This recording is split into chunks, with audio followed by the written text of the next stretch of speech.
I'm Kyriakos Kantarakias. I'm the CEO and founder of Didimi, a startup that builds digital twins for initially highways infrastructure and hopefully very soon for the rest of the construction and infrastructure sector. I have a bit of an admission to make. I absolutely hate digital twins. I don't get it why people use that word that obsessively. I do actually. And I have another admission. I also kind of hate and don't really understand highways. So I founded a career and I founded a company and devoted it to digital twins and started off with highways to have a bit of fun. So today I want to present to you a small project that turned into a big project that is turning into a nationwide deployment. And that project started from a conversation with National Highways. It went all the way into the University of Cambridge and was spun off as a big, fancy research program with a very, very long roadmap. And here we are, much sooner than we thought, actually making an impact. For those of you that don't know, highways are pretty important. In the UK, they're about 13% of the total network length and represent about 66% of all road traffic. Yet they only receive about 15% of relative investment. Super important, lots of miles driven on them. There's 4.3, if I remember correctly, labor hours being wasted in traffic every single year. And it's not a very good picture when you look into how our highways are actually maintained. It's a very well acknowledged problem. Maintenance is very often out of date and based on very incomplete information. Climate change is making it worse. Cars are getting heavier. Soil is getting more moist, causing more and more defects. The weather changes are making all the more difficult. So National Highways and the University of Cambridge were very inspired, and they created the Digital Roads of the Future program at the University of Cambridge. It's the largest R&D investment of National Highways. It's a £16 million program, and it's a co-investment with 25 Tier 1 contractors of National Highways. These are the most important companies in this space. And the idea, okay, was let's spend the first 5 years in this researchy academic phase, then mature the technology, build digital twins for highways maintenance, then do a bunch of Innovate UK and startup stuff. And by 2031, we'll have something useful.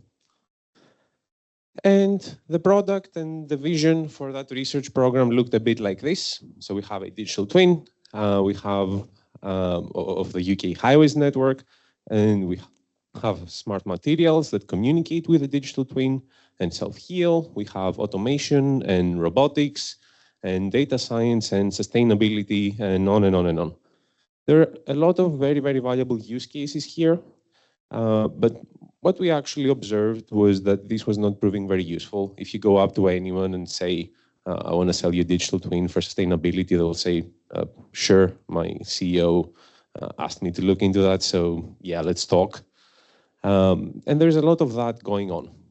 So for me, all of that created a sense of deep frustration into how do we actually make any sustainable, reasonable impact in this industry that accounts for these realities. I'll only use one definition here. Don't think of digital twins, think of digital twin systems. You have a physical twin and a digital twin. They're supposed to interact. The point of the digital twin is to be able to extract information from the physical asset and then be able to deploy some type of kinetic action in order to be able to modify something in the real asset. And in my opinion, that's all the information you need in order to be able to make a very good use case for what we're actually doing. And there's a lot of theoretical value that can be gained from something like this. We can have all sorts of presentations about what that should look like. The problem is that adoption is really lacking in construction, and people don't know what people mean. And this comes from a very particular problem of construction, which is that there are very, very, very fractured and non-vertically integrated supply chains. You usually have a client, primaries, and then a bunch of subcontractors that are supposed to use this space. And yes, if you implement a digital twin across this whole network, there is sure some theoretical value to be gained. And we've seen a few good use cases. Do not totally trash the field where I'm supposed to be evangelizing. So there are a lot of very good use case specific ones, which means that we found a small problem, we went across and we solved it. Sustainability by building operators is a very successful one over the past few years. Then there are asset class specific digital twins, build a digital twin of highways, of bridges, or whatever it is that you may want, or of entire cities. And then some customer specific approaches that are the most successful ones that I've seen. The question is, where are the rest and what is the problem? So everyone is looking into digital twins, but I want to borrow here the terminology from construction, where we don't have to think of the digital twin as a one asset and one good use case, but we have to think about the entire life cycle. Design of the digital twin, construction, operation, maintenance, and retrofitting. How do we maintain a digital twin? How do we build it in an important way? The answer is that there's not going to be a single company or a single organization that achieves all of this. There's going to be networks of digital twins, agents of digital twins that need to interact with each other. So even for a single asset, depending on where we are in the lifespan of that asset, there may be multiple different owners of digital twins. There may be multiple different beneficiaries. There may be multiple different people that actually end up amortizing this investment that they've made. And that happens over decades. You don't build a highway for a couple of years and then hand it over, right? So how do we deal with this problem? Like, what do we actually do?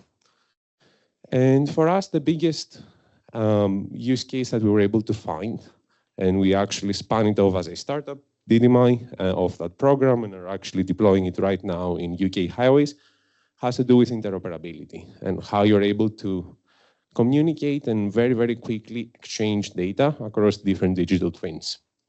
So in the context of construction, you have survey data that you need to be able to get from the field, from whatever your construction asset is. And then, again, construction specific here, this goes into some type of BIM systems or some type of CAD systems.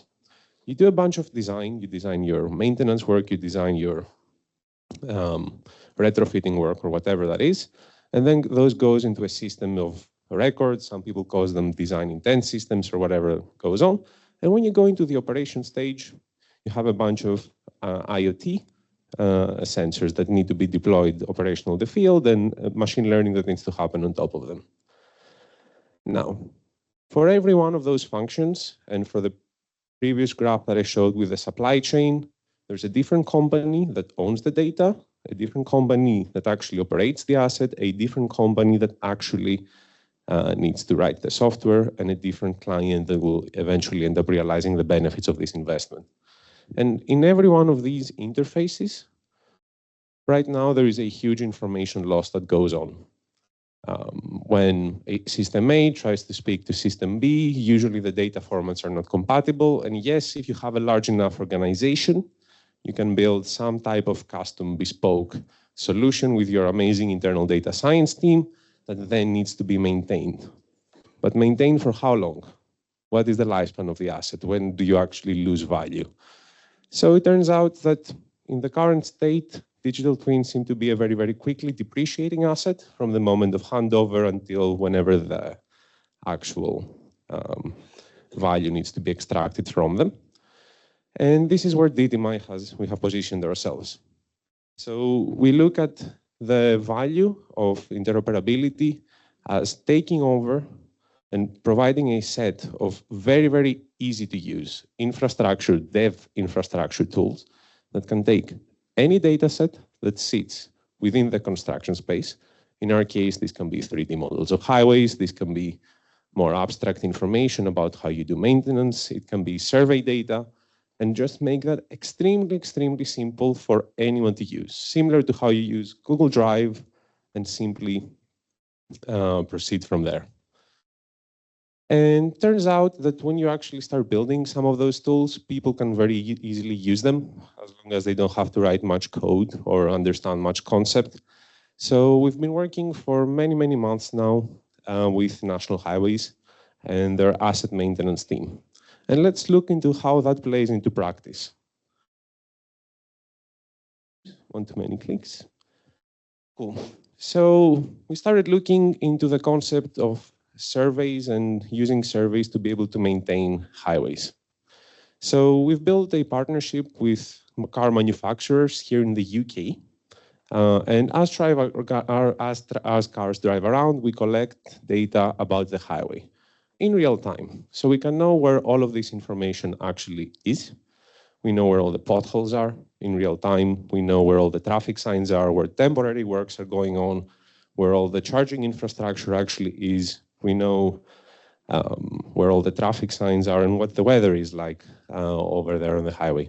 All of that information is extremely relevant to a highways contractor, or to national highways that are actually responsible for the maintenance.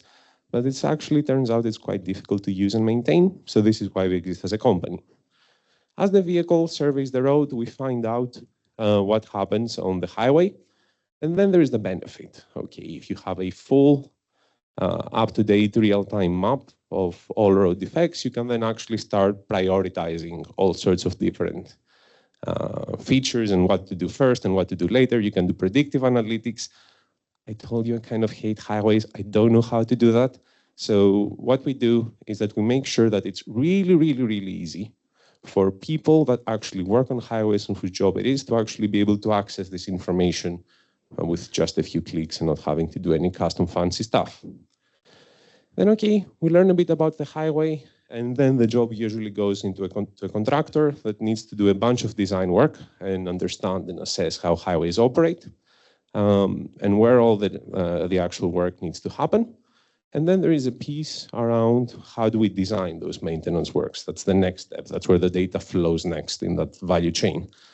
So we're able to go into all sorts of BIM systems, building information modeling systems, and actually make them make sense together with data collected from passenger vehicles. Again, in real time. But this is a different company. This is not national highways, so they need to communicate between the two, between national highways and between the contractor and between their subcontractors. And in every one of those interfaces, there is either information loss or there is a cost to be paid by whoever is receiving the data so that they can start doing any work. And that's just not realistic in this space. So we do it for them. We make the BIM data speak and exchange information very easily with the survey data that we capture live. And then we make sure that wherever the data goes next, in this case, the National Highways Maintenance database, that this reaches all the way to the actual person doing the actual maintenance work, but abstracting away the information that they don't need to know. And we've been doing this for a few months now, together with a tier 1 contractor of National Highways, the Department for Transport and National Highways. And turns out that when you don't frame it in the context of let's build a digital twin, but when you frame it in the context of let's make you help do maintenance better and get real-time information, it actually works. Just to give you some preliminary data, we've been able to cut down maintenance design tasks by about 14 weeks, which just makes it that much easier and that's much shorter to maintain highways. We've been able to produce a full map of all road defects in the United Kingdom, which right now doesn't exist. And we've been able to save quite dramatically on actual maintenance costs and secondary effects by reducing highways closures, which are normally required for maintenance. So yeah, you hate it, but you also kind of love it. Thank you very much. Open for any questions.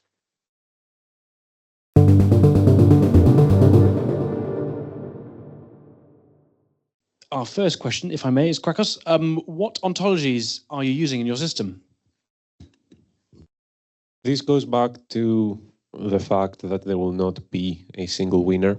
So the point of what we're doing is around integrating multiple ontologies. How you do maintenance on a highway versus how you survey a highway are two different problems, which means two different ontologies that need to be described, which is a forward deployment function In most companies, for us, it's a dev tool. With that in mind, the important thing is how do ontologies communicate and exchange data, which is what we're actually doing. Very good. And a linked question, if I may, there is, since there are multiple contributors, who owns the data? Very, very common problem and data ownership in the industry. For us, what we do is that we just use the standard policy of each organization that we work with. Some organizations are can very freely share data. Others use it as, let's call it, a moat or an opportunity to get money from a customer at a future stage. I don't have an opinion on who should own the data. These are contractual obligations among organizations.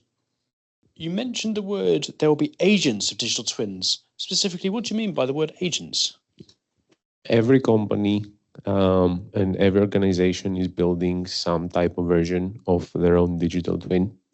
And our own founding hypothesis is that the industry is going to be split up in a set of multiple digital twins that don't talk very well to each other. The most relatable example is what happened to building information modeling systems, where multiple companies started offering them. You can design this in that system, you can design that other thing in that system, and now nobody can talk to each other very, very easily. The same thing is happening in terms of DT systems, and this introduces the need for an infrastructure layer that can interoperate across multiple digital twins and integrate the information that is actually necessary. Very good. Thank you. And another question for yourself, if I may, is within digital twins for transport, are you working alongside the new mobility as a service apps, which are being rolled out across the UK and are helping drive people out of their cars and onto public transport? Not yet. We started from the use case of highways maintenance, which is what we're doing first, so surveying and maintenance. But another question to both of you is, what is the best approach for big data analytics and decision-making, considering the huge amount of data that you're collecting in your respective solutions? How are you tackling that? The only thing that I have to add to that is about 99% of the data that is being generated in the asset lifecycle of a highway is actually never used by anybody. Some can say it's 95, but that's the order of magnitude. So before we speak about big data analytics, our core mission is to help people actually use the data they have already. That's a very good point. The final question here, which you kind of touched on, but I'll ask it explicitly anyway, is do the cars that are surveying the roads need cameras to be added to them, or are they already in the vehicle? And are drivers aware that they are feeding data into the twin? And I guess that's to yourself, but also expanding on the various methods of which we are sampling people and their cars and how that's being done at the moment. So please. Yeah, so modern vehicles, anything after 2014, they have LiDAR sensors, mini weather stations, cameras, accelerometers, on and on and on, a plethora of sensors. This data is being captured anyway. The cars are driving on the road anyway, and there is a lot that we can learn from them. We don't need to deploy anything else to gain a very, very large amount of value from them. I'm sure you would agree into that. In terms of the privacy issue, this is a very strictly handled manner, at least from our perspective. Most car manufacturers that operate in the UK are under GDPR compliance. So from our side, we have no way of knowing where any one individual is. And actually, we've been over conservative, and anything that we learn about the highway needs to be detected by multiple vehicles in an anonymized way, in a way that we could not possibly reverse engineer any PID. And of course, it's an opt-in system that sits on the manufacturer side.